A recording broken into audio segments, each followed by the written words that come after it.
Hello everyone. स्वागत है आपका आज के नए वीडियो में। आज हम लोग बात करेंगे कॉन्फ्रेंस ऑफ पार्टी 16 के बारे में, कोप 16, जो कि आज के द हिंदू न्यूज़पेपर में आया है। इसमें हम लोग बात करेंगे, इंडिया भी पार्टिसिपेट किया इस कोप 16 में, ठीक है। और इंडिया ने पूरे जो कॉन्फ्रेंस में जितने भी मेंबर्स कंट्री थे, जितने भी आए थे, सबसे इंडिया ने यही अपील किया कि जो डेवलप्ड कंट्री हैं, ओके, उनको डेवलपिंग कंट्री को मदद करना चाहिए to achieve some goal that set, okay, set for the conservation of biodiversity. तो इस पूरे वीडियो में हम लोग बात करेंगे कन्वेंशन ऑफ बायोडाइवर्सिटी कोप 16 से। देखिए, यहाँ पर कंफ्यूजन नहीं होना है। कोप 16 इज अबाउट, ओके, ये है कॉन्फ्रेंस ऑफ बायोडाइवर्सिटी का जो बाई एनुअल मीटिंग होता है उसका मीटिंग के बारे में। और जो क्लाइमेट चेंज होता है उसका कोप 29 होने वाला है। कोप 29 नवंबर 11 से स्टार्ट होने वाला है, बाकू अजरबैजान में होने वाला है। तो कोप 29 वो है, ठीक है। और ये कोप 16 है बायोडाइवर्सिटी कंजर्वेशन के लिए। तो कंफ्यूज नहीं होना यहाँ पर, ठीक है। कोप 16 कहाँ हुआ है? कोलंबिया में हुआ है, ठीक है। इसका वेन्यू भी देखेंगे। और इसमें हम लोग ये भी बात करेंगे कन्मिंग मॉन्ट्रियल ग्लोबल बायोडायवर्सिटी फ्रेमवर्क के बारे में भी बात करेंगे।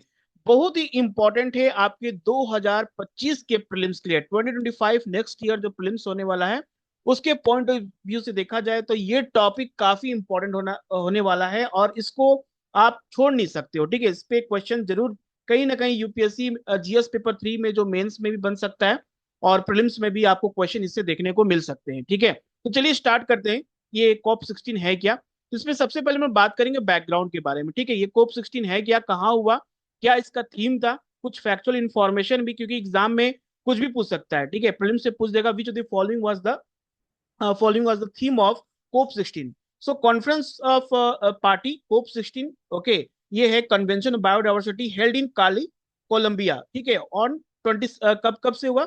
21 अक्टूबर से लेके 1 नवंबर 2024। आज कितना तारीख है? आज 2 नवंबर है। तो कल ये मीटिंग कंप्लीट हो चुका। 21 अक्टूबर से लेके 1 नवंबर 2024 तक चला। आप मैप में भी देख लो कोलंबिया कहाँ पर है। This is the Colombia, okay. ये पूरा आपको नजर आएगा, okay. North western part of South America, South America का जो वेस्टर्न पार्ट है, यहाँ पर आपको कोलंबिया नजर आएगा, ठीक है। कोलंबिया यहाँ पर है। और कोलंबिया का जो कैपिटल है, देखिए यहाँ पर one of the important city called Kali city है। और ये जो कोलंबिया है, ये दो वाटर बॉडी से बॉर्डर कर रहा है। एक तो पैसिफिक ओशन है, और दूसरा है कैरिबियन सी, ठीक है। इसके आसपास की जो कंट्री है, इक्वेडर है, ठीक है, पेरू है, ओके, ब्राजील है, वेनेजुएला है, ठीक है। ये सारी कंट्री क्या है, इसके आसपास की कंट्री है। मैप से भी क्वेश्चन आ सकता है। डायरेक्टली ये कनेक्ट होता है, पनामा कैनल से कनेक्ट भी होता है। तो ये लोकेशन भी आपको इंपॉर्टेंट है। इसका थीम क्या था? पीस विथ नेचर, ठीक है। कोप 16 कॉन्फ्रेंस ऑफ पार्टी 16 का जो थीम था वो था पीस विथ नेचर।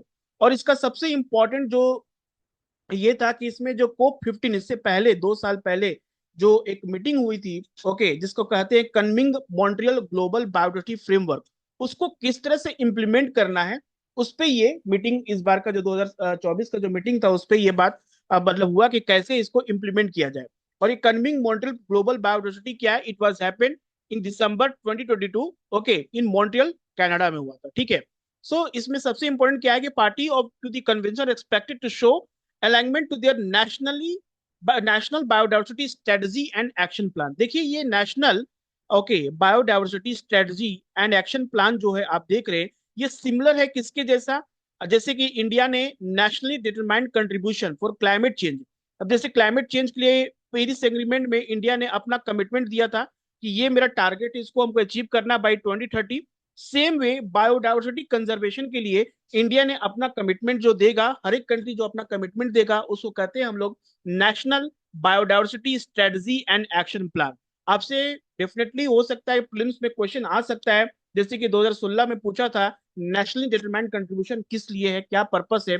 उसी तरह यहां पर भी पूछ सकता है national biodiversity strategy and action plan का क्या पर्पस है। तो इसमें यही है कि this are the set, okay, target set by the each and every country who are the member of convention of biodiversity. CBD के जितने भी कंट्री मेंबर हैं, वो अपना अपना स्ट्रेटजी, अपना अपना टारगेट, अपना अपना गोल जो सेट करेंगे, उसी को कहते हैं national biodiversity strategy and action plan.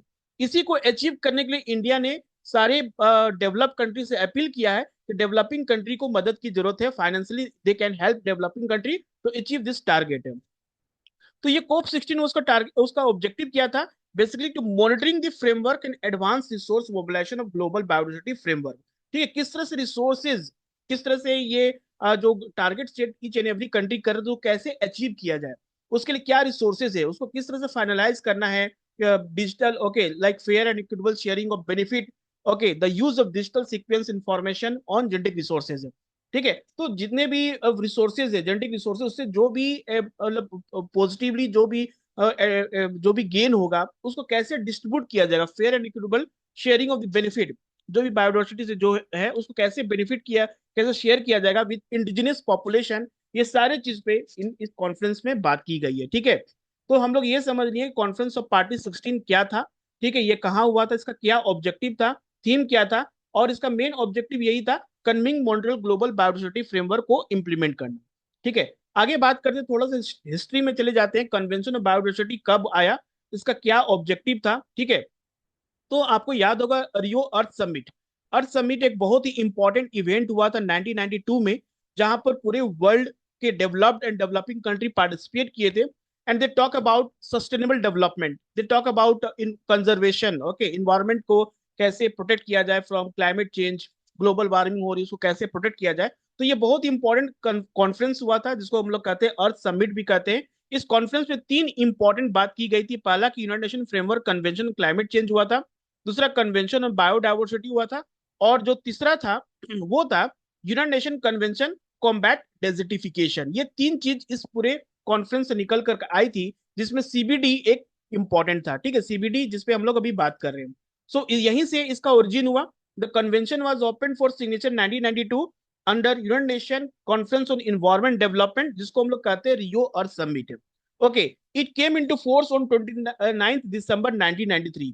ठीक है, ये 29 दिसंबर 1993 को ये लागू हो चुका था, और इंडिया इसका कब मेंबर कब बना था, 18 फरवरी ओके 1994, 18 फरवरी 1994, जब इंडिया ने इस कॉन्फ्रेंस को साइन किया था, इंडिया ने इस कॉन्फ्रेंस का मतलब अपनाया था। ओके 18 फरवरी 1994, ये प्रिलिम्स पॉइंट ऑफ व्यू से काफी इंपॉर्टेंट हो जाता है, पूछ सकता है कि India when India became the party okay member, और इसका फर्स्ट सेशन कहाँ हुआ था, इसका फर्स्ट सेशन हुआ था 1994 में इन बहामास, ओके बहामास में हुआ था। ये कुछ फैक्चुअल इंफॉर्मेशन आपको प्रिलिम्स में ऐसे जो फैक्चुअल क्वेश्चन आते हैं वहां पर आप क्लियर कर सकते हो। ठीक है, अगर ये सब जानना बहुत जरूरी है। इसका सेक्रेटेरिएट कहाँ है, मॉन्ट्रियल कनाडा में है। ठीक है, ये भी इंपॉर्टेंट है। Now CBD has been ratified 196 nation, okay 196 countries को रेटिफाइड किया है, okay making one of the most widely adopted international treaties. जो देखिए biodiversity is present in everywhere, okay हर जगह आप देखोगे flora and fauna, animals and plants हैं, और हर एक कंट्री अपने बायोडाइवर्सिटी को कंजर्व करना चाहता है। तो उसके जो भी गाइडलाइंस है, प्रोटोकॉल्स है, उन सारी चीजों को जब once they became the member of CBD, तो उनको ये सारे प्रोटोकॉल्स को फॉलो करने पड़ेंगे। ठीक है, the United nation is the only United nation, okay United state, देखिए यहाँ पर सबसे इंपॉर्टेंट है, the United state is the only United nation member state that has not ratified the convention. अभी तक एक ही कंट्री यूनाइटेड स्टेट है जो कि इसको रेटिफाइड नहीं किया है। दो कन्वेंशन ऑफ बायोडाइवर्सिटी का जो थ्री मेन ऑब्जेक्टिव है वो क्या क्या था, first the conservation of biological diversity. अब बायोलॉजिकल डाइवर्सिटी क्या होता है आपको पता है कि स्पीसीज डाइवर्सिटी होता है, इकोसिस्टम डाइवर्सिटी होता है, जेनेटिक डाइवर्सिटी, इन तीनों डाइवर्सिटी, इन तीनों चीजों को हमें प्रोटेक्ट करना, ये पहला ऑब्जेक्टिव था। सेकेंड ऑब्जेक्टिव ये है, it use for the component of biological diversity sustainable use, okay sustainable use of the component of biological diversity, जो भी है इकोसिस्टम है, ओके जो भी रिसोर्सेज है, जो भी एनिमल्स प्लांट है, उनको सस्टेनेबल वे में यूज करना, उनको ज्यादा एक्सप्लॉइट नहीं करना है। ठीक है, ताकि वो आने वाले जनरेशन को भी उस चीज का वो मतलब पता लगा सके, उस चीज के बारे में भी वो जान सके, और उसका भी वो मतलब कि उसका इंपॉर्टेंस समझ सके। ठीक है, तीसरा इंपॉर्टेंट ऑब्जेक्टिव था the fair and equitable sharing of the benefit arising out of the utilization of genetic resource. Okay, जो भी जेनेटिक रिसोर्सेज, उससे जितने भी रिसोर्सेज से जो भी फायदा हो रहा है, इकोनॉमिक बेनिफिट हो रहा है या जो भी इकोलॉजिकल बेनिफिट्स हो रहा है, उसको इक्विटेबल शेयरिंग करना है, किसके साथ, तो इंडिजिनस पॉपुलेशन है, वहां के जो लोग हैं, जो ट्राइबल्स है, उनके साथ भी हमें इक्वल और फेयर वे में शेयरिंग करना है। ठीक है, तो ये तीन ऑब्जेक्टिव आप याद रखो कन्वेंशन ऑफ बायोडाइवर्सिटी का। Okay, governing body is the conference of party, यही कॉन्फ्रेंस ऑफ पार्टी है जो कि एवरी 2 ईयर्स, ये हर 2 साल में एक बार जरूर मिलती है। ठीक है, तो 2022 को आपको पता है 2022 में मिली थी, अब जाके 2024 में मिला। ठीक है, तो कॉन्फ्रेंस ऑफ 16, ओके कोप 16 2024 में, और कॉन्फ्रेंस ऑफ पार्टी 2022 में हुआ। ठीक है, तो ये कुछ बेसिक नॉलेज आपको होना चाहिए about the conference of biodiversity. इसके कुछ सप्लीमेंट एग्रीमेंट भी है, ठीक है, जैसे कि है एक है काटागीना प्रोटोकॉल ऑन बायोसेफ्टी। ठीक है, ये भी एग्जाम पॉइंट ऑफ से काफी इंपॉर्टेंट हो जाता है कि इसमें अगर पूछ सकता है which of the following is the agreement sign under the CBD. CBD के अंदर कौन कौन से एग्रीमेंट साइन हुआ, तो याद रखे दो एग्रीमेंट बहुत ही इंपॉर्टेंट है यहाँ पर, Cartagena protocol on biosafety and Nagoya protocol. Okay, ये दोनों प्रोटोकॉल को आप जरूर याद रखो, एग्जाम पॉइंट ऑफ व्यू से प्रीलिम्स के लिए काफी इंपॉर्टेंट है, आ सकता है यहाँ से question. Okay, so Cartagena protocol on biosafety क्या बोलता है कि this is an international treaty. ये क्या एक तरह का इंटरनेशनल ट्रीटी है, ठीक है, जिसमें transboundary that govern the transboundary movement of living modified organism. अब यहां पर समझना है कि what is this living modified organism. देखिए, लिविंग मॉडिफाइड ऑर्गेनिज्म का मतलब सिंपल ये है कि जो भी ऑर्गेनिज्म और जो भी plant and animal okay species है जिसमें नई जेनेटिक मटेरियल्स और नई जेनेटिक वेरिएशन को यूज किया जाता है by the application of modern biotechnology, उसको हम लोग कहते हैं लिविंग मॉडिफाइड ऑर्गेनिज्म। अब जो लिविंग मॉडिफाइड ऑर्गेनिज्म होते हैं जिसके एग्जांपल आप देखो तो BT cotton, okay, BT cotton, BT brinjal, ये क्या है, एक तरह से लिविंग मॉडिफाइड ऑर्गेनिज्म है, लिविंग मॉडिफाइड जीन है, ठीक है, जिसके जीन को एडिट किया गया, जिसके जीन को सीक्वेंस को चेंज किया गया है by the use of biotechnology, इन सारे को हम लोग कहते हैं लिविंग मॉडिफाइड ऑर्गेनिज्म। तो जब भी one country in other country जब they are doing trade, okay, export और import of living modified organism है, तो बायो सेफ्टी का जरूर से जरूर ध्यान दे। ओके, सो कार्टेजिना प्रोटोकॉल बताता है कि this is a international treaty that govern the transboundary movement of living modified organism resulting from modern biotechnology, ensuring that country can manage risk associated with biotechnology. देखिए क्या होता है कि ऐसा जरूरी नहीं कि हर एक कंट्री मतलब कि एग्री कर जाए लिविंग मॉडिफाइड ऑर्गेनिज्म को यूज करने के लिए, इसके बहुत सारे नेगेटिव इफेक्ट भी होते हैं। तो क्या होता है, कंट्री ए और कंट्री बी, अगर कंट्री ए कोई चीज एक्सपोर्ट कर रहा है कंट्री बी को ऐसे लिविंग मॉडिफाइड ऑर्गेनिज्म, तो कंट्री ए जो है वो कंट्री बी को इन एडवांस बताएगा कि जो प्रोडक्ट आपके पास हम एक्सपोर्ट करने जा रहे हैं इसके ये प्रिकॉशन आपको लेने हैं और इसके कुछ नेगेटिव इफेक्ट इन्वायरमेंट पे हो सकते हैं। कंट्री बी जब इस बात को एग्री हो जाएगा, सारे चीजों को पढ़ लेगा कि हाँ चलो मैं मैनेज कर सकता हूँ, मैं प्रिकॉशन ले सकता हूँ, तभी जाकर वो बी कंट्री ए से उस प्रोडक्ट को इंपोर्ट करेगा। ठीक है, तो ये कार्टाजीना प्रोटोकॉल है बायोसेफ्टी पे। It was adopted in 2000 and inter into force in 2003। ये इंपॉर्टेंट है। दूसरा जो supplement agreement convention of biodiversity में साइन हुआ है वो है नगोया प्रोटोकॉल। अब ये क्या है, it is the agreement access to genetic resources and the fair and equitable sharing of benefit arising from their utilization, okay, aimed at ensuring that benefit derived from genetic resources are shared fairly with the countries of origin। देखिए, convention of biodiversity जो third objective था वो इसकी third objective के ऊपर ये Nagoya protocol sign हुआ। ठीक है, और यही कॉन्फ्रेंस ऑफ पार्टी 16 में भी इसी थर्ड ऑब्जेक्टिव के बारे में बात किया गया, किस तरह से जो भी जेनेटिक रिसोर्सेज जो भी बेनिफिट है उसको फेयर एंड इक्विटेबल शेयरिंग कैसे किया जाए with the tribals and with the other persons, okay, with the other community. इसी के ऊपर बात किया गया है कि जो भी मतलब नगोया प्रोटोकॉल ये बताता है कि जो भी जेनेटिक रिसोर्सेज है, जैसे कि फॉर एग्जाम्पल अगर हम बात करें कि हमारी कंट्री में बहुत सारे ऐसे प्लांट प्रोडक्ट है जिसका मेडिसिनल इंपॉर्टेंस है और यहाँ के ट्राइब्स को ही पता है उसके बारे में। ठीक है, तो जब ट्राइब्स जो भी अगर मान लीजिए कोई ऐसा फार्मासिकल कोई ऐसी कंपनी है, फार्मा कंपनी है, मेडिसिन बना रही है, अगर उस रिसोर्स को यूज कर रही है तो उससे जो भी बेनिफिट है उसको वहाँ के ट्राइबल्स और वहाँ के लोगों के साथ भी शेयर करे। ये है नगोया प्रोटोकॉल। दोनों चीज को आपको याद रखने for exam point of view से काफी इंपॉर्टेंट हो जाता है। चलिए आगे बढ़ते हैं, हम लोग देखते हैं कि आगे क्या है। अब बात करेंगे कन्मिंग मॉन्ट्रियल ग्लोबल बायोडाइवर्सिटी फ्रेमवर्क। ये सारे कुछ बेसिक हम क्लियर कर रहे हैं ताकि आपको समझ में आ जाए कि ये है क्या, जो कि एग्जाम पॉइंट ऑफ से काफी इंपॉर्टेंट हो। So Kunming Montreal global biodiversity framework was concluded at COP 15। जैसे COP 15 द कॉन्फ्रेंस ऑफ 15 हुआ था, कब हुआ था, 2022 में हुआ था। कहाँ हुआ था, मॉन्ट्रियल में हुआ था, कनाडा में हुआ था। ठीक है, the framework is a landmark agreement and addressing the global biodiversity crisis.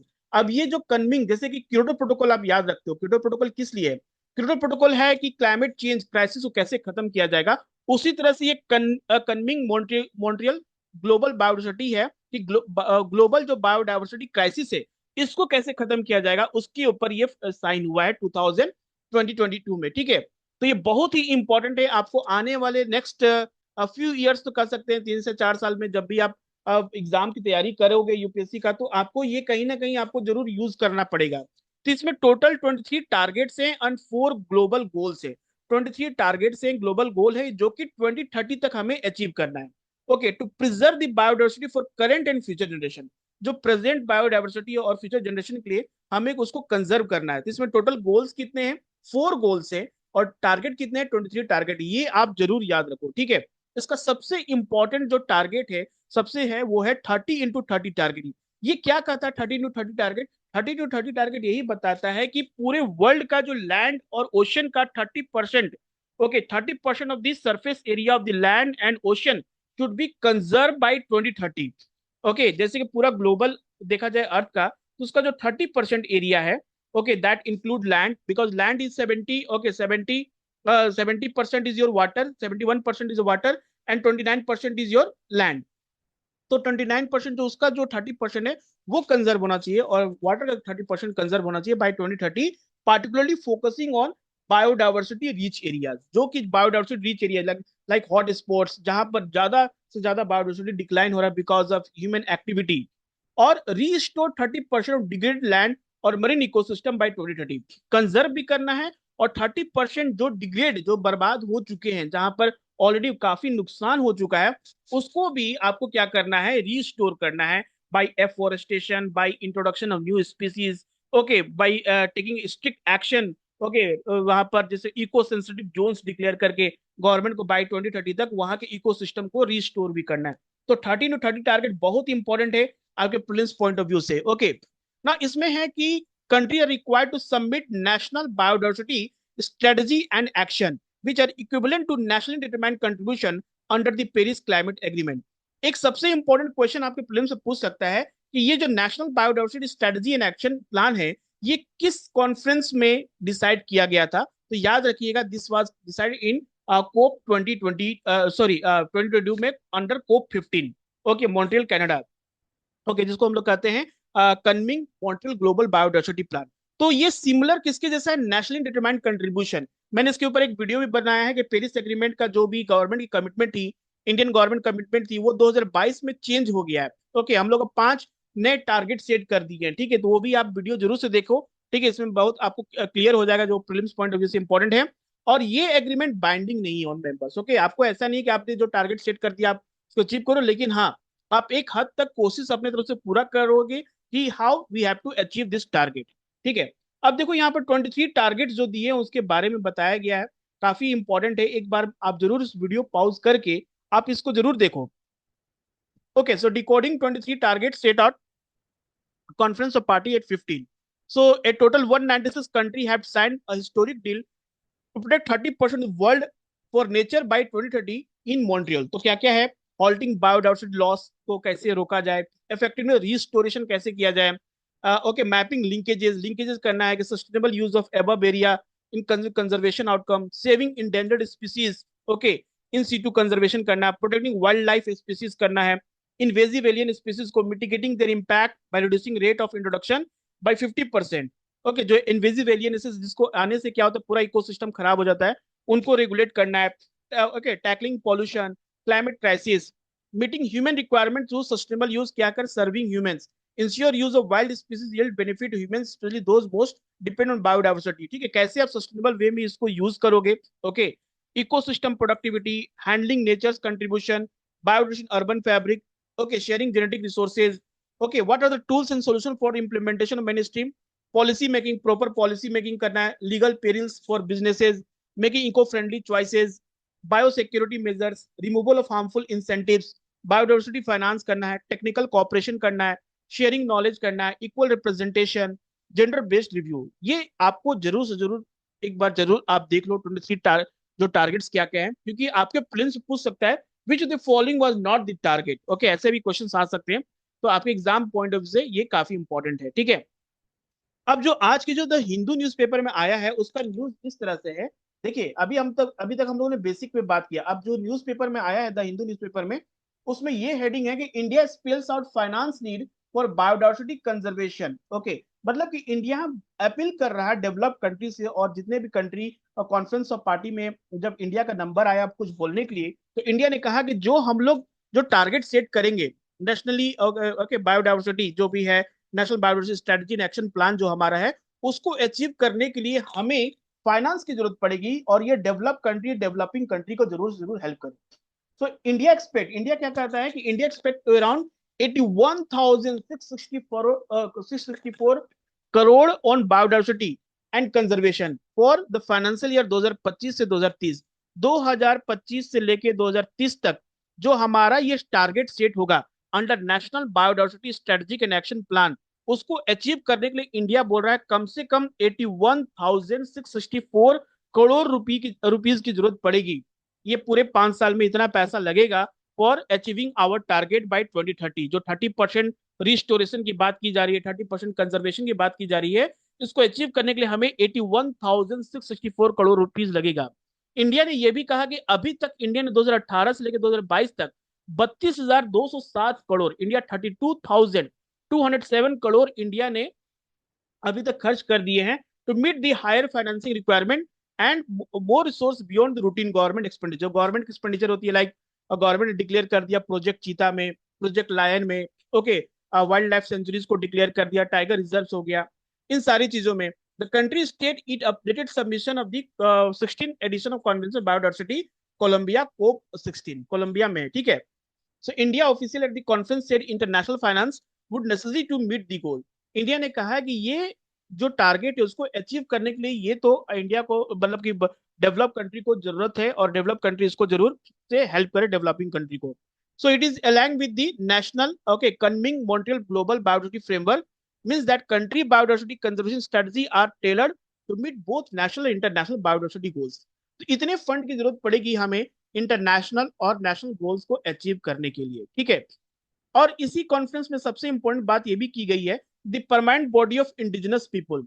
Okay, United nation में बताया कि कोप सिस्टम में भी डिसाइड किया गया कि इंडिजिनस पीपल के लिए एक परमानेंट बॉडी को इस्टेब्लिशमेंट किया जाएगा, ताकि ये जो कम्युनिटी है, इंडिजिनस पीपल होते हैं, ये they know very well how to conserve biodiversity. तो उनके कोलैबोरेशन के साथ हमें लोकल कम्युनिटी के साथ we have to incorporate traditional knowledge. Traditional knowledge मतलब क्या हो गया? ट्रेडिशनल नॉलेज हो गया कि इनको पता है कि दे नो वेरी वेल कि how to conserve a particular species like plant and animals, okay, because they know sacred groups वाला जो कॉन्सेप्ट आ जाता है सेक्रेट ग्रुप्स का, वो भी इसमें अप्लाई होता है। तो एक परमानेंट बॉडी बनेगा फॉर इंडिजिनस पीपल के लिए, ठीक है। दूसरा हम बात करेंगे डिजिटल सीक्वेंस इंफॉर्मेशन। बार बार ये न्यूज में आ रहा है कि डिजिटल सीक्वेंस इंफॉर्मेशन है क्या, आपसे भी एग्जाम में पूछ सकता है। So digital sequence information is one of the agreement currently being debated upon the country of upon by the country in Colombia, and deal with equitably sharing the benefit from uploading genetic data of organisms in global database। तो digital sequence information, देखो UPSC prelims में ऐसे भी question आ सकते हैं। Recently, digital sequence information was in news. Which of the following is the correct about the digital sequence information? तो digital sequence information यही है कि जो बेनिफिट एराइज होगा जेनेटिक रिसोर्सेज को कैसे अपलोड करना है, उसका क्या डाटाबेस बनाया जाएगा, उसके ऊपर ये जो डिबेट चल रहा है, और कह सकते हैं कि जो डाटा कैसे स्टोर किया जाएगा, उसी को कहते हैं डिजिटल सीक्वेंस इंफॉर्मेशन, ओके। तो I hope you understand very well about the entire concept COP 16 का क्या था, क्या पर्पस था, इंडिया क्या कमिटमेंट है, इंडिया क्या चाह रहा है, ठीक है। और सीबीडी को भी हम लोगों ने अच्छा से डिस्कस किया, कन्विंग को भी अच्छा से, प्रोटोकॉल को भी डिस्कस किया, मॉन्ट्रियल प्रोटोकॉल को भी डिस्कस किया। काफी इंपॉर्टेंट चीजों पे हम लोगों ने बात कर लिया, ठीक है। ऐसे ही छोटे छोटे वीडियो से हम लोग पूरे इन्वायरमेंट के करंट अफेयर कॉन्सेप्ट को भी क्लियर करेंगे जो न्यूज में आ रहा है, ताकि आपके प्रीलिम्स 2025 की तैयारी होती रहे, और साथ में स्टैटिक पोर्शन को भी आप कवर करो साथ में करंट अफेयर के, ठीक है। If you like this video please subscribe this channel for more update, ठीक है। Thank you everyone, good bye.